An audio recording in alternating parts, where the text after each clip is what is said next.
For 23 years I've talked people down from ledges and sat with them as their worlds burned to ash. But tonight, the darkness feels different. Tonight, I'm the one coming apart. I can feel it. Something is cracking inside me, splintering like thin ice beneath my weight. My name is Christopher Roberts. Kit, they used to call me.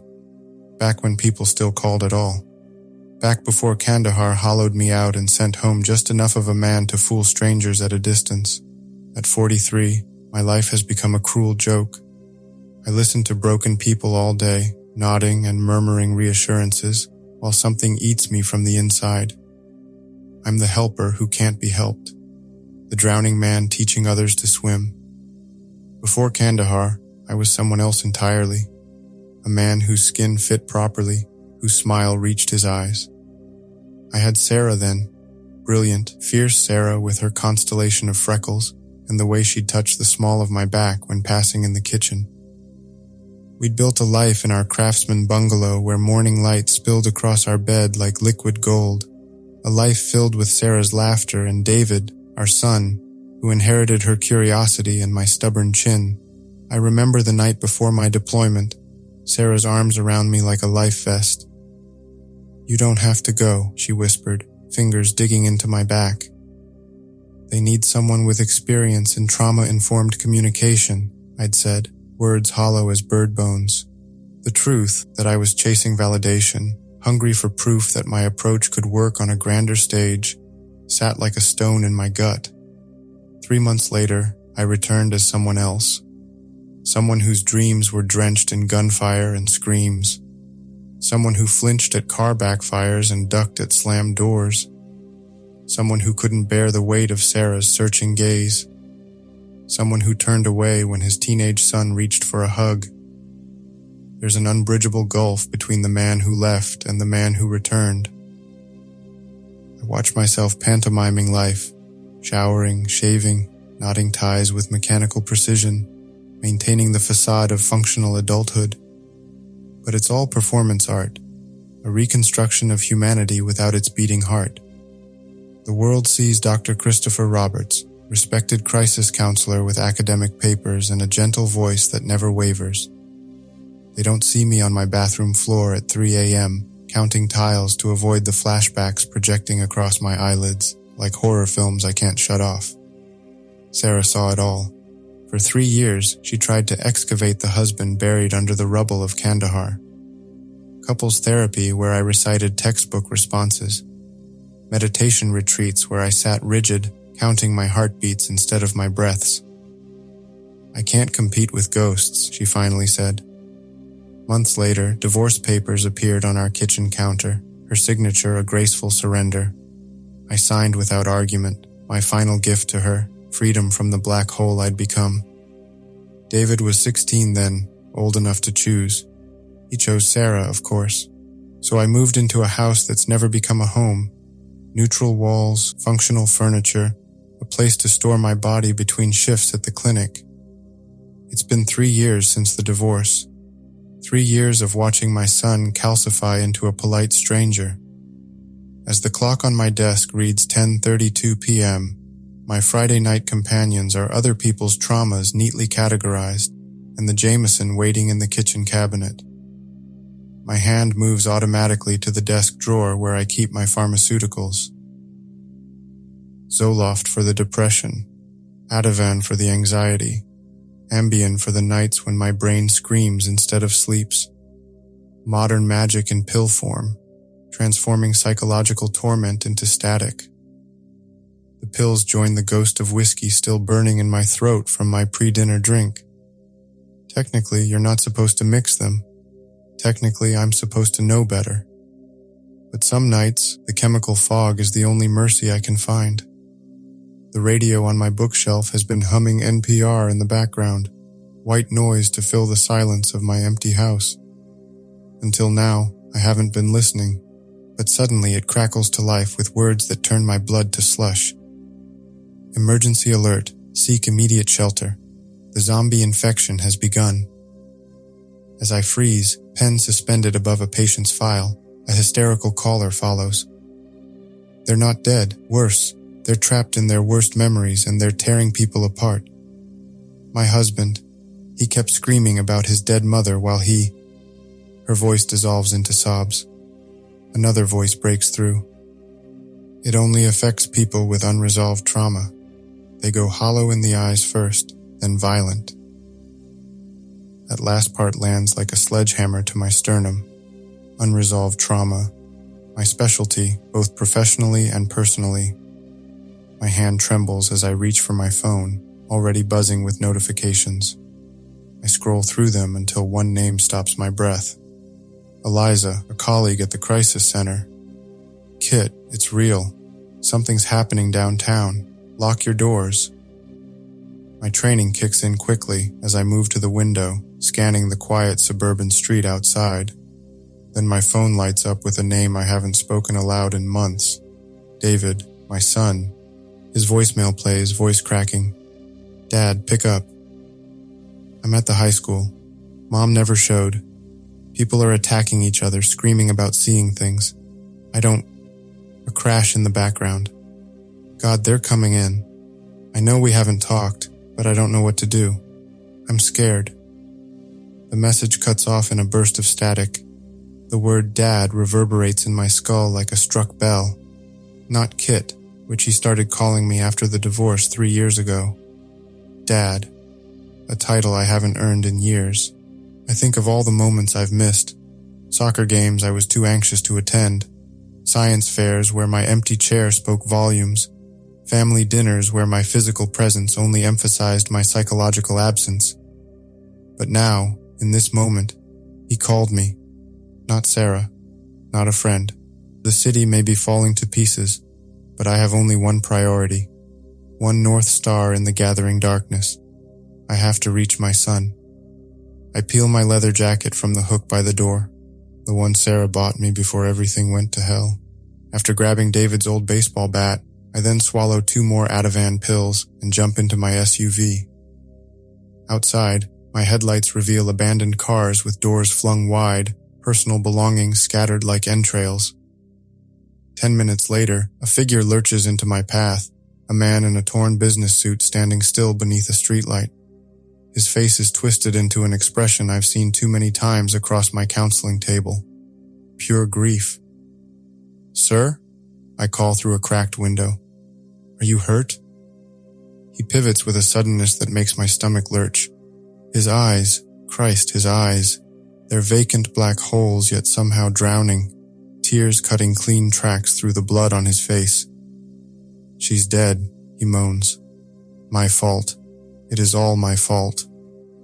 Then his expression morphs into something feral as he hurls himself at my windshield, the glass spiderwebbing with a sound like ice breaking on a frozen lake.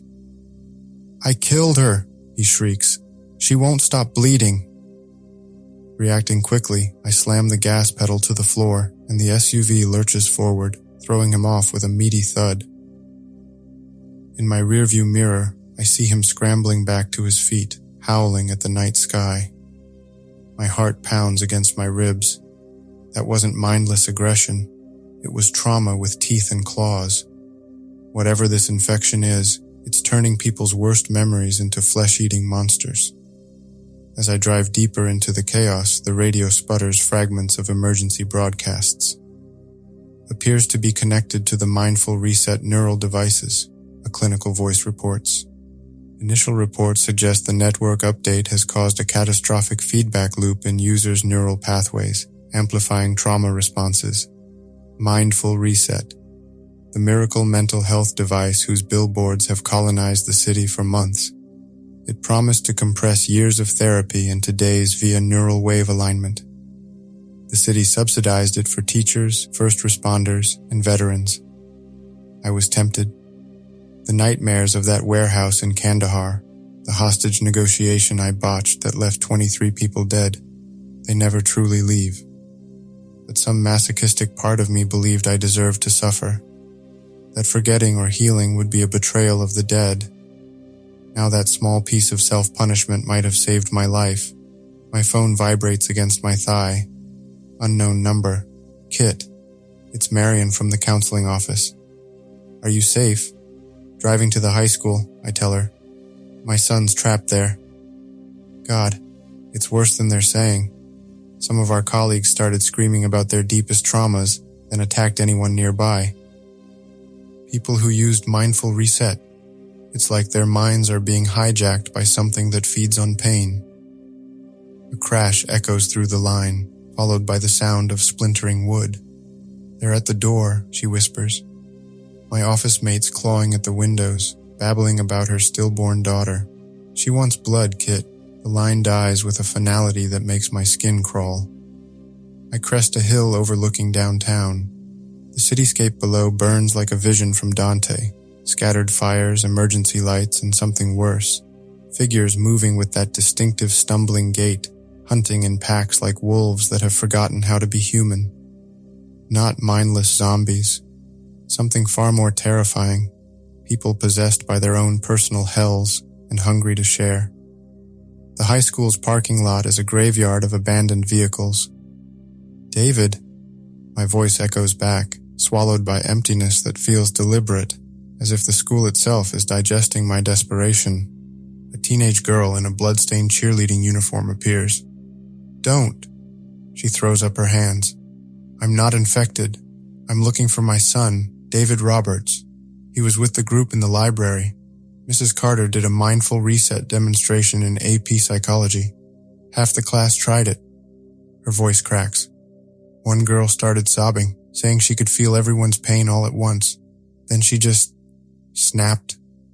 A mindful reset demonstration. Of course. The perfect marketing strategy. Get the young, tech-savvy generation hooked early. How long ago? I manage, tamping down the fury that threatens to blind me. Hours. She hugs herself, shivering despite the warm night. The infected ones, they're not just violent.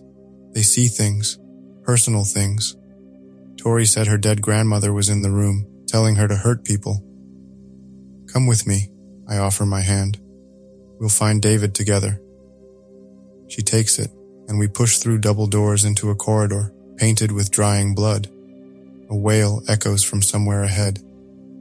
That sounds like Mrs. Carter, she whispers. We turn a corner and freeze.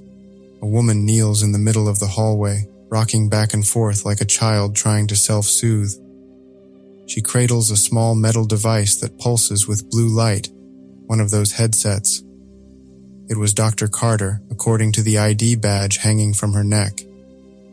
I just wanted to help them, she moans, not looking up. Just wanted to reset their pain. Her voice is wrong, layered, as though multiple people are speaking through her vocal cords simultaneously. You're like me, Carter whispers, gaze locked on mine like a predator. I can feel it on you, the weight, the guilt. She extends the device, blue light pulsing hypnotically. Put it on. We can share the burden. Let them see your nightmares too. My blood freezes. How can she know? That warehouse in Kandahar flashes before me. The failed negotiation, the terrorist's smile as he executed the hostages one by one while I watched, helpless. No, I manage, voice strangled in my throat. Her face twists with rage. Coward, she shrieks, hurling the device at me. It clatters across the floor, still humming that sickening tone. She lunges at me, nails curved like talons. I sidestep, bringing the bat around in a practice swing. With no other choice, I hit her as hard as I can, the impact vibrating up my arms as she crumples against the wall. The sound will join my collection of nightmares. The cheerleader stares, horror etched into every line of her face. She was our favorite teacher, she whispers. I look away, shame burning in my chest. This isn't Mrs. Carter anymore. The device corrupted her mind. Let's go, I tell the girl. The library's this way? She nods. I'm Annabelle, she whispers, as though only now remembering she has a name. Heavy steel doors mark the library entrance. From inside I hear hushed voices and movement. David? I call, tapping gently. It's Kit, your father. The door cracks open to reveal a cluster of terrified faces. A middle-aged woman with a blood-soaked makeshift bandage on her arm, the librarian presumably, waves us inside. My eyes scan the faces until I spot him. David, huddled against a bookshelf, exhaustion etched into his young face. Something inside me cracks open at the sight of him, raw emotion flooding the empty spaces. It's been 3 months since I've seen him in person. At 18, he's caught in that liminal space between boy and man, his features a blend of Sarah's delicate bone structure and my heavier brow. His eyes hold the flat wariness of someone who's learned to expect disappointment. My doing. Dad? His voice breaks on the word, the single syllable containing universes. We collide in an embrace that nearly topples us both, and for a moment, the chaos beyond these walls doesn't exist. He smells like home, but I feel the tremor in his muscles, the raw tension that vibrates through him. I thought you wouldn't come, he murmurs against my shoulder. The words cut deeper than any infected could. I've been absent for months, drowning in my own trauma rather than being the father he needed. I squeeze him tighter, as if I could press an apology directly into his skin. The librarian approaches, swaying slightly on her feet. She introduces herself as Ms. Clark. They got me earlier, she explains. It's worse than a regular bite. It whispers things. Are you infected? She shakes her head. I was in the mindful reset trial months ago. Used it for my insomnia. I think that's why I can feel them scratching at the edges of my mind. David pulls back, meeting my gaze. What's happening out there? I give them the condensed version, the mindful reset malfunction, the psychic infection spreading through shared trauma. So they're not really zombies, one student says, voice small. They're just broken people. Broken in the most dangerous way possible, I confirm. Their worst memories made manifest, and they're hunting for others to join their nightmare. I survey our group, David, the librarian, Annabelle, and 3 other students. All traumatized, all exhausted, but not infected, not yet. We need to get out, I say. My SUV's in the parking lot. We can try to reach one of the evacuation points. Miss Clark nods, then winces, pressing a hand to her temple. We should hurry. They're getting louder. I don't ask who they are. I don't want to know. We cobble together a desperate plan, smash one of the library's plate glass windows overlooking the courtyard, and circle back to my SUV. David hefts a heavy wooden stool, muscles tensing beneath his thin t-shirt. Something in his stance punches through my fog, a memory of him at 13, lanky and determined. You taught me how to do this right, remember? He says, eyes meeting mine, a flicker of the old connection between us. When I was 13, you showed me how to escape a car underwater. The memory blindsides me, a long ago camping trip to Lake Mercer before Kandahar hollowed me out. Aim for the corners, not the center, I told him, showing him with my hands. The glass is weakest there. Just like my father taught me, a Vietnam veteran who came home with screaming nightmares and a toolbox of survival skills. Who showed me how to track deer and skin rabbits and find north without a compass, but never how to talk about the demons that eventually drove him to put his service pistol in his mouth when I was 16. Christ, I've given David the same toxic inheritance, practical knowledge without emotional tools, survival techniques without healing. The window shatters with a sound like the end of the world, glass exploding outward in a deadly shower. Night air rushes in, carrying distant screams and the stomach-turning smell of burning rubber and flesh. We're halfway to the parking lot when a figure staggers into the orange light, a man in torn slacks and a blood-spattered dress shirt. That's Mr. Portman, Miss Clark whispers. AP English. I can't stop seeing it, he moans, staggering toward us. My wife on the bathroom floor, the pills, the note blaming me. His words punch through my carefully constructed walls. He lunges at Ms. Clark with incredible speed. So once again, I swing the bat, connecting with his shoulder with a sick thud. But he barely flinches, grief-fueled mania numbing him to pain. Run, I shout, and we sprint toward the gate. My SUV looms ahead. My stomach drops as I realize that the passenger window's been smashed, glass glittering on the seats like diamonds, the interior ransacked. But the keys are still in the ignition.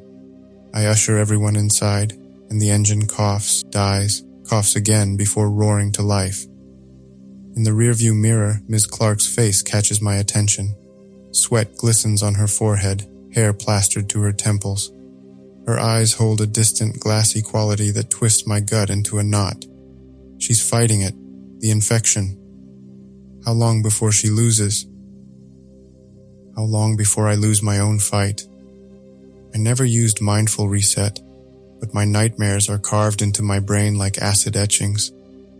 In this environment, with psychic trauma seeping through the city like poison gas, how long before my own mind fractures into 1,000 pieces?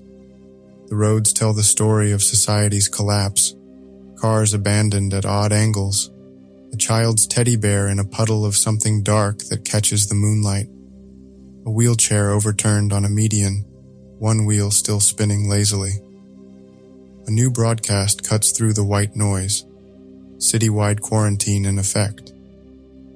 The Mindful Reset Network appears to amplify psychological distress into physical symptoms, potentially violent behavior. The National Guard has established safe zones. I glance at my son David's profile.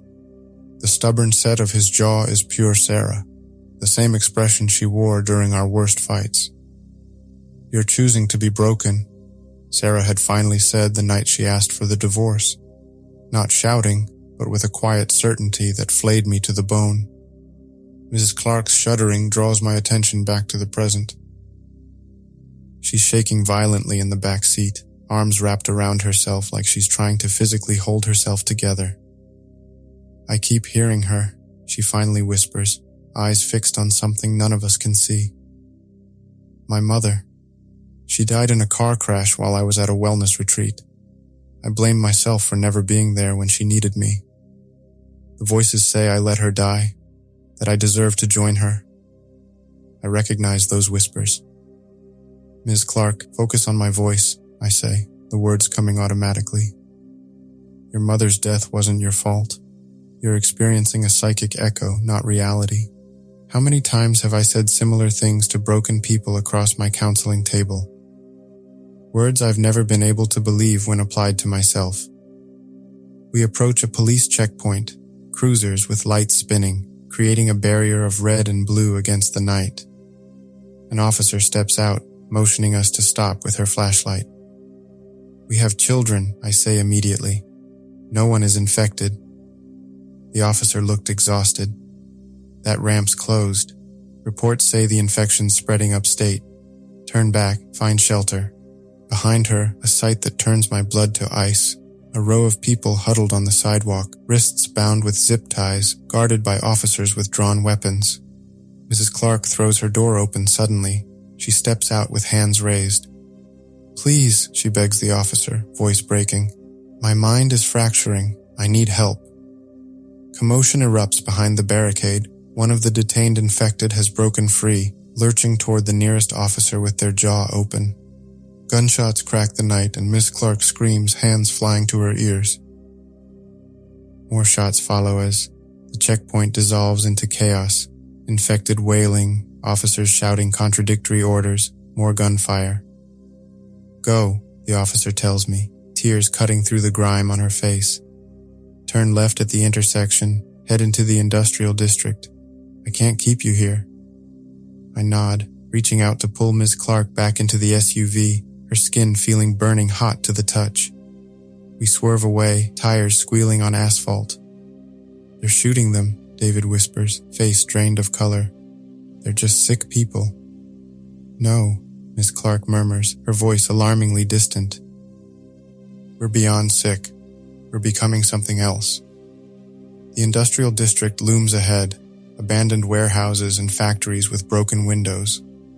I've avoided places like this, too similar to that fatal warehouse where I heard 23 people scream their last.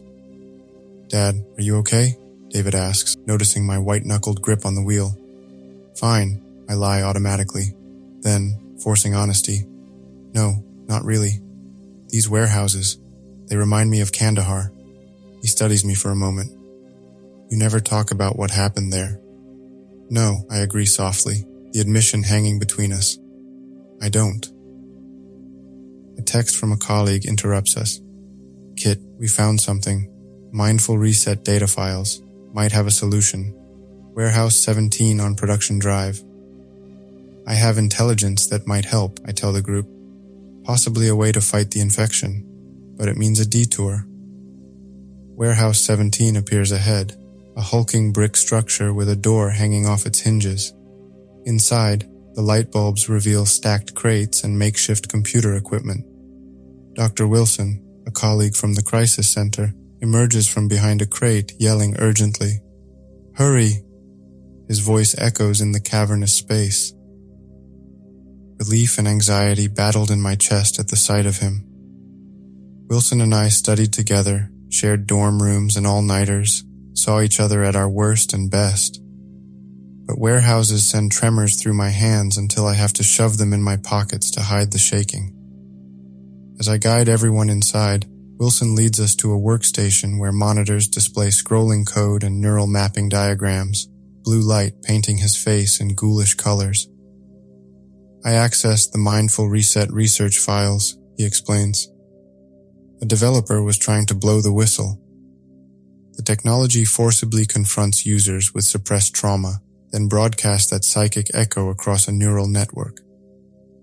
Can it be shut down? I ask, unable to keep the desperation from my voice. Well, the main server cluster is offshore, but local nodes, the hubs beaming this healing frequency to city headsets, are hidden in distribution sites. If we disable them, it might weaken the signal, giving infected individuals a fighting chance. Where's the nearest node? Ms. Clark asks, her voice unnervingly eager. Wilson points to a map on the wall. Northern side of the city, in an old communications tower. If we overload it, we might dampen the psychic broadcast. I exchange glances with David. This isn't just about our survival anymore. It's about trying to save the city, to disrupt whatever psychic cancer is metastasizing through the collective consciousness around us. We'll try, I say, forcing confidence I don't feel. As the others discuss logistics, I step away, needing a moment to breathe before the walls close in completely. Dad? David's voice breaks through the memory fog. He stands a few feet away, concern written across his face, so much like Sarah it hurts to look directly at him. Are you okay? I straighten, professional mask sliding into place automatically. I'm fine, just thinking about our next move. He studies me with an intensity that strips away pretense. You do that a lot, you know. Do what? Say you're fine when you're obviously not, when you're drowning right in front of me. It's just, I gesture vaguely at our surroundings. Warehouses are hard for me. David, I start, suddenly desperate to bridge the gulf between us, words tumbling out before fear can swallow them. After this is over, if we make it, I want to do better. Be better. For you. He looks away, hands shoved deep in his pockets, shoulders hunched against disappointment he's come to expect. You've said that before. I know. But this time, I struggle to articulate what feels different. Seeing you in danger, it's like a fog lifting. His expression holds cautious hope armored with skepticism. We should get back to the others, he says finally, the conversation suspended between us, unfinished. At last, we leave the warehouse with Wilson, discovering an abandoned maintenance truck with keys still in the ignition. We pile in, continuing our journey toward the communications tower. As we drive, Ms. Clark's condition deteriorates visibly. She presses her palms against her temples, rocking slightly. They're so loud, she groans. My mother's voice, the car crash, I can smell the burning metal. I drive carefully around debris while watching her from the corner of my eye. The infection is gaining ground, consuming her from within. David sits tensely beside me, one hand on the door handle, ready to flee if necessary. The realization cuts deeper than any knife. My own son doesn't trust me to protect him. I'm sorry, I tell him softly. For everything. For disappearing after Kandahar. You deserved better. He doesn't look at me, gaze fixed on the devastation outside. We can talk about it later, if there is a later. Then, Miss Clark suddenly lets out a keening moan that raises the hair on my arms. Stop it, she cries to an invisible tormentor. I tried to call you back. I tried. Dr. Wilson edges away from her. Kit, she's turning. I pull over. Everyone out except Miss Clark and me. David's eyes widen, fear replacing wariness. Dad, no. I know what I'm doing, I lie. I'm a counselor. This is what I trained for. After a moment's hesitation, they exit the truck, and I turn to Miss Clark, whose pupils have dilated to swallow almost all color. Look at me, I say with forced calm. You're in the present. That memory is real only in your head. She laughs, a broken, hollow sound that doesn't belong in a human throat. Don't you understand? The lines are gone. Past, present. It's all happening at once now. Her nails dig into her arms, drawing blood.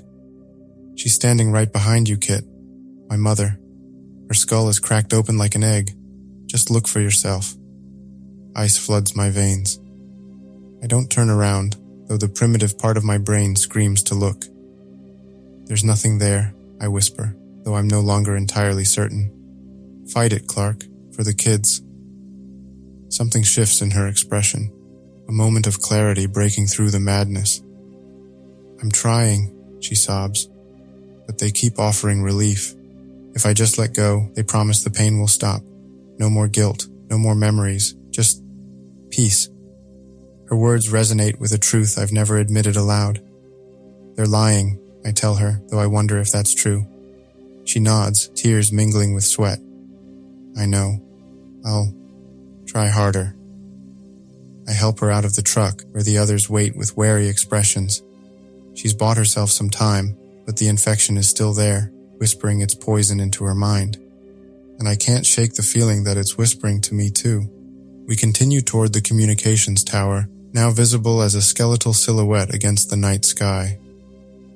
At an intersection, we encounter a police officer, uniform torn and stained, service weapon hanging limply at his side. Stop, he says, voice hollow as an empty grave.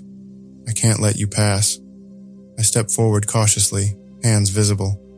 Officer, we don't want trouble. He stares through me.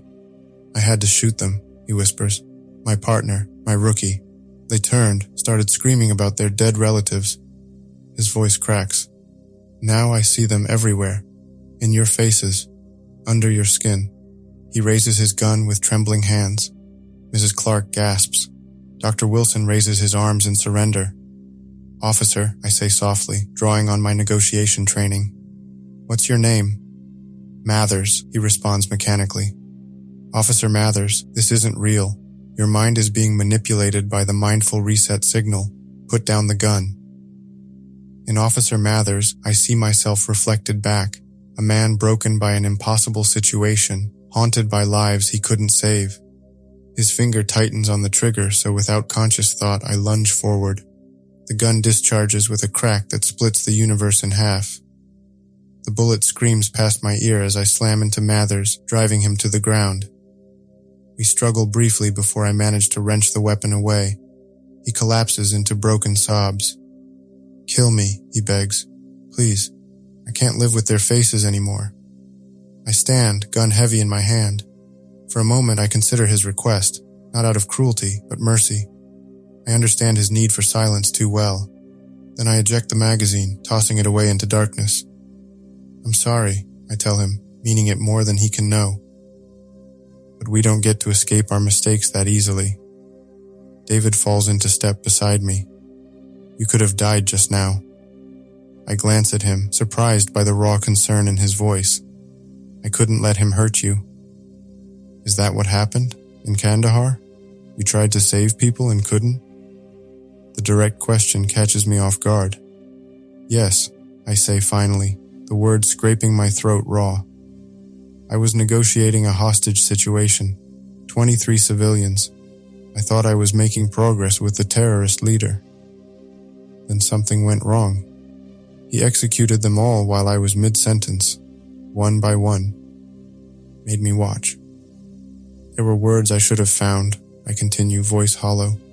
Some approach I missed. If I'd been better, faster, smarter, they'd still be alive. David is quiet for a long moment. That sounds like an impossible situation, he says finally. Not your fault. The simple absolution, from my son no less, threatens to unravel me completely. It's what my therapist tried to tell me, what Sarah insisted during our final arguments before she gave up. Words I've never been able to believe. Thank you, I manage. But I still should have been there for you afterward. I chose ghosts over the living. He nods, not disagreeing. We move on and step into the communications tower. Inside, emergency lights cast a green glow. Dr. Wilson leads us to a server room where racks of blinking lights line the walls. Let's secure the door, I suggest, helping David drag a metal cabinet across the entrance. Dr. Wilson hunts for the main console, fingers flying over keyboards. Ms. Clark leans heavily against a wall. The students cluster around her, offering water from a bottle Annabelle found in her backpack. Then Dr. Wilson calls out, I found it. The node's control interface, he types furiously. I'll need to execute an emergency override. How long? I ask. A few minutes, maybe less. Sparks flicker from an overhead panel, and the smell of electrical burning fills the air. It's evolving, learning. Miss Clark suddenly moans, a sound of pure animal suffering. She slides to the floor, her eyes rolling back, showing bloodshot whites. I rush to her side, recognizing the signs. She's losing her battle with the infection. Stay with us, I urge, grasping her burning hot hands. But then she convulses and surges upright with unnatural strength, flinging me aside. The students scatter as she staggers to her feet, no recognition in those black pool eyes. You don't understand, she rasps, tears streaming down her face. She's calling from the other side, telling me it was my fault. She's split open and hollow and still talking. David steps forward cautiously, hands open in a gesture of peace. Ms. Clark, it's me. You helped me with my term paper last semester, remember? You gave me an A- and said I needed to work on my transitions. For a moment, recognition flickers in Ms. Clark's eyes, a last ember of selfhood glowing in the darkness. Then it's gone, replaced by pure rage. Suddenly, she lunges at David, fingers curved into claws. I intercept her, wrapping my arms around her thrashing body. My back slams against a server rack, pain lancing through my shoulder. Clark, I grunt, struggling to hold her. This isn't you. Fight it. She screams, a sound of anguish that seems to contain multitudes. Then she goes suddenly limp against me, trembling violently. When she raises her head, her eyes have cleared, though tears continue to stream down her face. I'm sorry, she whispers, voice raw from screaming. They almost had me this time. They showed me things, offered things. Wilson, I call, urgency sharpening my voice. How close? Almost there, he shouts back. Overriding the transmission. Stand by. Then we hear it, pounding on the door outside, followed by inhuman moans. They've found us, drawn by some psychic scent. The pounding intensifies, the cabinet inching across the floor with each impact. David grips my arm. Dad, there are so many. I position myself in front of the door, bat raised. Everyone behind me. If they break through, head for the back exit. Don't wait. David moves beside me instead, wielding a broken chair leg. I'm not leaving you, he says quietly. The door bursts inward with a sound like a gunshot. The infected pour through the gap, men and women with hollow eyes and bloody faces. The first attacker, a gaunt man in a security uniform, doesn't just lunge. He screams at me. The fire couldn't save them. My babies burning. The words tumble from his mouth like vomit. Memories turn toxic. My bat connects with his shoulder. He barely reacts. More infected push in behind him, each trapped in a personal nightmare made flesh. An infected teenage girl lunges at David, shrieking about betrayal. He hesitates, recognition flashing across his face. That moment of compassion nearly costs him as she rakes her nails across his chest, fabric tearing, skin beneath yielding. I pull her off him, heart hammering with primal fear at the sight of my son's blood. Crimson wells through David's torn shirt, but the wounds seem superficial, 4 parallel lines like tiger stripes. "Wilson," I roar, "now or never." From the console, Dr. Wilson slams his hand down on the enter key. Got it. The servers whir to life, lights blinking in frantic patterns. A high-pitched tone cuts through the room, making my ears ache and my vision blur. The effect on the infected is immediate. They stagger back as one, clutching their heads, mouths open in silent screams. Some collapse, writhing on the floor. Others stand frozen, expressions shifting rapidly between rage and confusion. "We jammed the local broadcast," Dr. Wilson gasps. "It's disrupting the psychic feedback loop, creating white noise in the neural network." I survey the room. Infected slumped against walls or huddled on the floor, no longer violent but still deeply traumatized. Ms. Clark leans heavily on her pipe, exhaustion etched into every line of her face.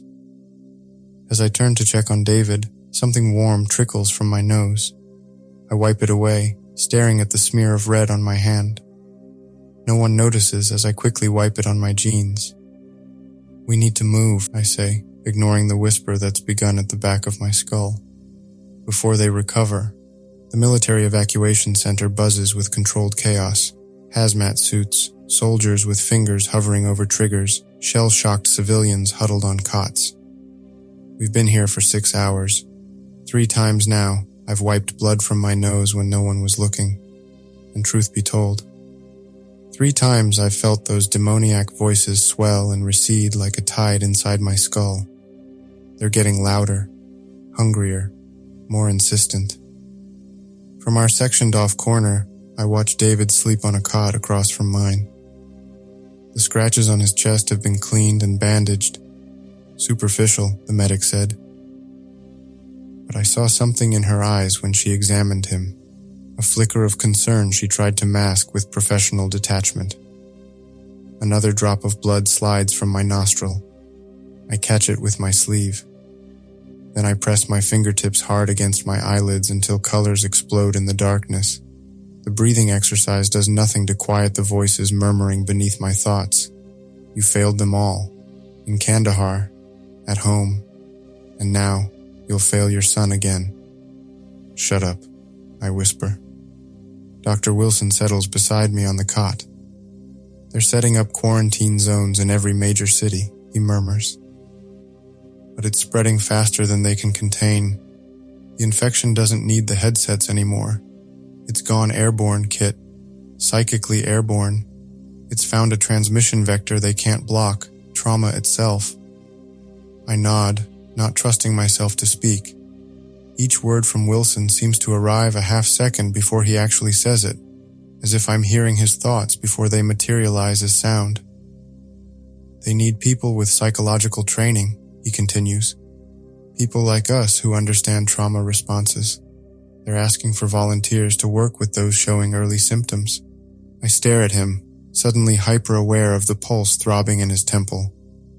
The whispers in my head crescendo, and for a terrible moment, I see Wilson as the infected sea, not as a colleague, but as a vessel of memories and guilt, ripe for harvesting. Did you know his wife left him last year? The voices murmur. He blames himself. His guilt is sun-ripened fruit. Take it. Take it. I dig my nails into my palms until blood wells in crescent moons.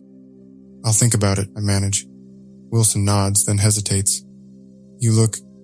Are you feeling all right, Kit? Before I can answer, a commotion erupts across the facility, shouts followed by the unmistakable crack of a gunshot. Another one turned, someone nearby mutters. 4th one this hour. How much longer before everyone realizes I'm one of them? Dad? David's voice breaks through my spiraling thoughts. He's awake, sitting up on his cot. What's happening? I cross to him, fighting to keep my movements normal. My legs feel like they belong to someone else. The floor beneath me seems to shift, reality becoming unreliable. Nothing. Just another patient having trouble. How are you feeling? I force myself to meet his eyes. He touches the bandage on his chest. Okay, I guess. Weird dreams, though. My chest tightens. What kind of dreams? He looks away, suddenly vulnerable. About Mom, about you. I kept seeing you both, hurting each other. Your eyes were wrong, empty. And she was screaming, but her mouth was wrong too, like it opened too wide. Not stress. The first signs of infection. The scratches on his chest weren't superficial at all. They were deep enough to let the darkness in, feeding on his deepest fears and guilt. A wave of dizziness washes over me, and I sink onto the cot beside him. The voices have become a constant roar. Dad? David's hand on my arm feels like fire. You're bleeding. I touch my face. No point hiding it now. I know, I whisper. His eyes widen with realization. But you never used mindful reset. It's evolving, I tell him, voice cracking. The infection, it doesn't need the devices anymore. I think it spreads through trauma now, through emotional exposure. I swallow hard. And I'm a walking trauma bank, aren't I? A vault of nightmares just waiting to be withdrawn. David's grip on my arm tightens.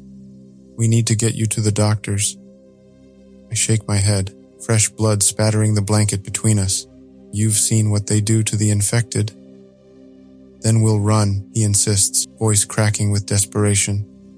Find somewhere to hide until they find a cure. His optimism, so misplaced, so heartbreaking, nearly crushes me. There's no cure for this. Not for a plague that feeds on the very thing that makes us human, our capacity to remember pain. It's too late, I tell him gently, for both of us. Confusion flickers across his face, then dawning comprehension. What do you mean? I gesture to his bandaged chest. Those scratches, the dreams. You're turning too, David. I can feel it. His face drains of color. No, he whispers, the word barely audible. I'm sorry, I say. I tried to protect you. I failed, again. For one suspended moment, we sit in silence, father and son, both contaminated, both doomed. Then David hugs me. Despite knowing what I am, what we both are becoming, he wraps his arms around me and holds on as if I'm still worth saving. Not your fault, he murmurs against my shoulder. None of it was. The simple absolution breaks something loose inside me. A dam ruptures and suddenly I'm sobbing, blood and tears mingling as they drip onto his shirt. The voices in my head howl, demanding I push him away, that I surrender to the collective nightmare. Instead, I hold my son tighter. I'm going to get us out of here, I whisper. There's a back exit, near the supply room. I saw it earlier. He pulls back, searching my face. And go where? Somewhere quiet, to face this together. Not here, not with soldiers waiting to put bullets in our heads the moment we fully turn. He nods, wisdom beyond his years etched into premature lines. Okay. Moving through the facility requires all my remaining sanity. Every face we pass seems to ripple and distort.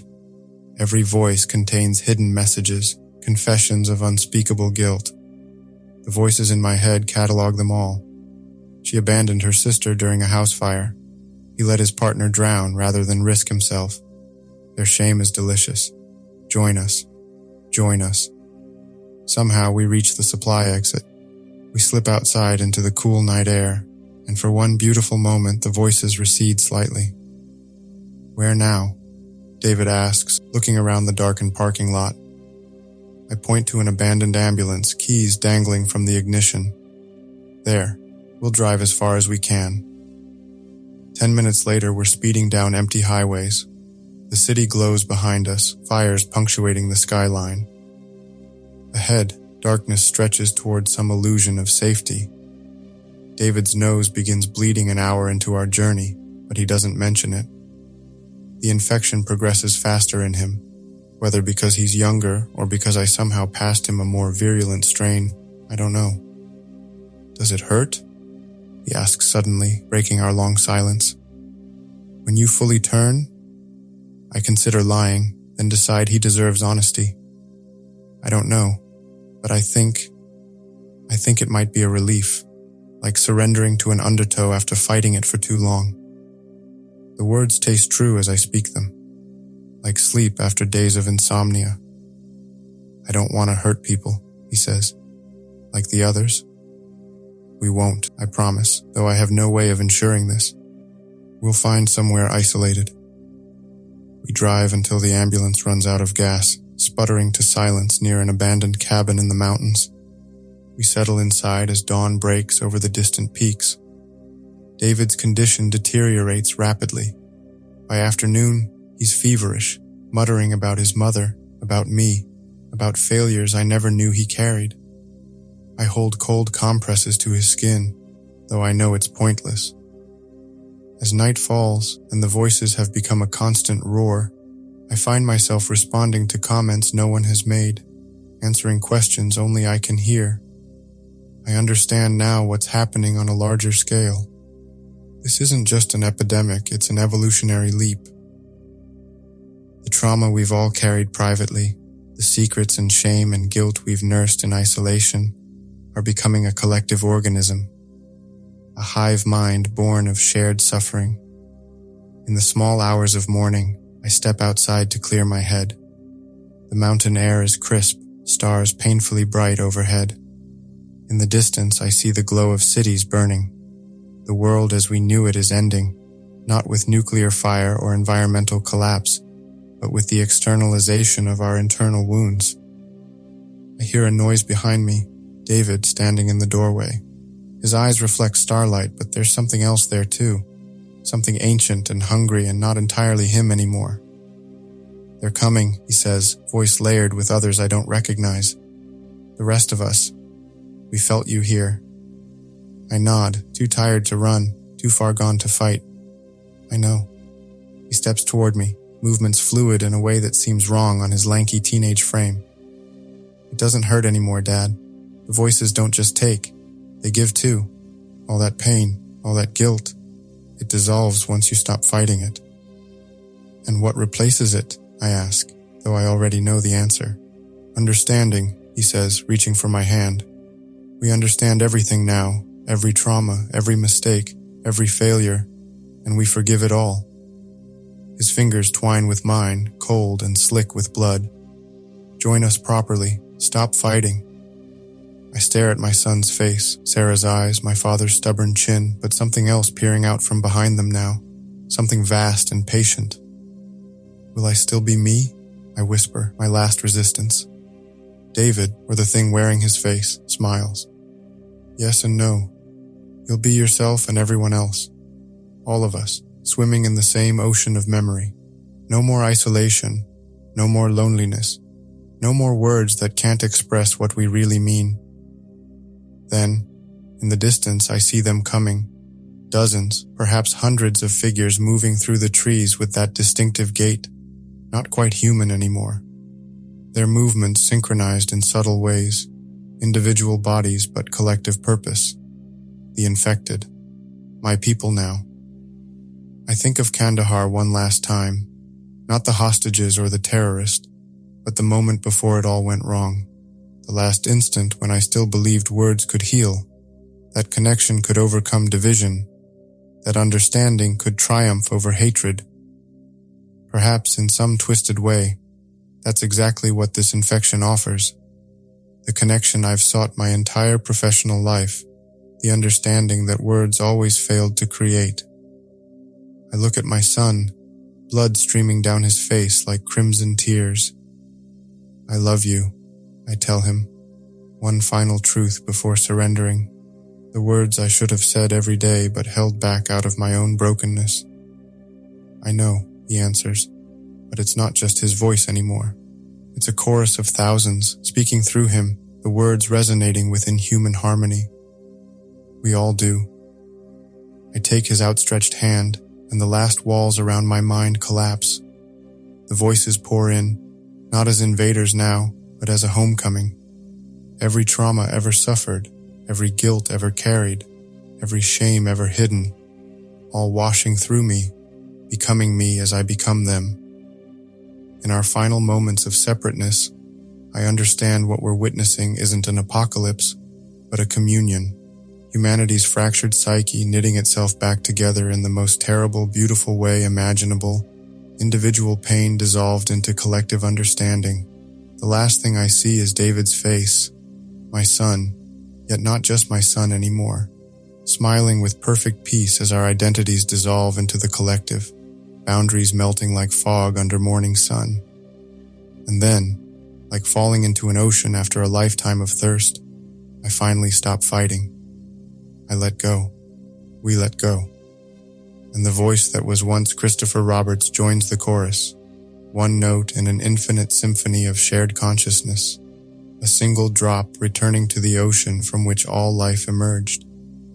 We finally let go. That's the end of this story. If you enjoyed the video, subscribing to my channel would help me out more than you can imagine. I appreciate you, and I'll see you soon.